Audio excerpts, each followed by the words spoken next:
Update Subang hari ini, Danu akan dijadikan tersangka, mengapa bukan Yosef yang lebih dahulu? Namun sebelum lanjut, mohon klik tombol subscribe-nya terlebih dahulu agar channel ini makin berkembang. Oke, kalau sudah subscribe, semoga sehat selalu. Setelah sebelumnya Danu didesak untuk jadi tersangka, kini Yosef Hidayah atau Yosef Subang juga dituduh masuk dan menerobos duluan ke rumah tempat kejadian perkara kasus pembunuhan ibu dan anak di Subang. Kalau Danu didesak untuk dijadikan tersangka, maka Yosef Subang lebih dulu jadi tersangka karena saat itu masuk duluan ke rumah TKP pembunuhan Subang. Kuasa hukum Danu, Ahmad Taufan, mempertanyakan keberadaan Yosef sebagai orang pertama yang masuk TKP pada tanggal 18 Agustus 2021. Sementara Danu sendiri masuk ke TKP terjadi pada 19 Agustus 2021 dan itu pun karena disuruh Banpol. Seperti diketahui, Yosef adalah orang yang pertama kali masuk ke rumah TKP di Cisuti pada tanggal 18 Agustus 2021 dan mendapati banyak bercak darah di dalam rumah. Yosef kemudian memanggil saksi Mang Ujang dan Pak RT.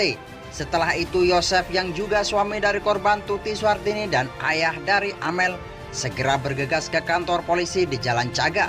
Saat Yosef datang bersama polisi di TKP sudah banyak orang. Menurut Ahmad Taufan, Danu saat masuk ke rumah TKP itu disuruh Banpol. Pertanyaannya adalah, Banpol itu siapa yang menyuruh? Tujuannya apa dan dasarnya apa? Danu kan hanya disuruh, di dalam bak ditemukan barang bukti gunting dan cutter dan Banpol minta menaruh lagi. Katanya melalui kanal YouTube Misteri Mbak Suci yang tayang pada Rabu 3 November 2021 malam. Ahmad Taufan menegaskan kalau ada tuduhan Danu mengacak-acak TKP menurutnya perlu diluruskan. Kalau mau cari siapa yang kemungkinan masuk kategori merusak barang bukti, pada hari H siapa yang masuk orang pertama yang masuk TKP. Kalau Danu kan tanggal 19 Agustus 2021 katanya. Yosef setelah beberapa kali diminta keterangan atas kasus pembunuh ibu dan anak di Subang. Yosef adalah suami almarhum Tuti Suhartini dan ayah dari almarhum Amalia Mustika Ratu. Keduanya korban pembunuh ibu dan anak di Subang yang terjadi pada 18 Agustus 2021 silam.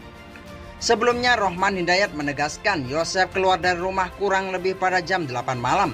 Saat itu Tuti Suhartini dan Amalia sedang berada di luar rumah, sedang melihat bulan purnama.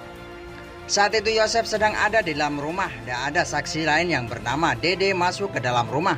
Sementara Amalia itu dan Tuti masih di luar. Lalu kemudian tiba-tiba Yosef mendapatkan telepon dari istri mudanya Mimin Mintarsi. Yosef pun akhirnya langsung pamit kepada Tuti dan Amalia. Bagaimana pendapat kalian?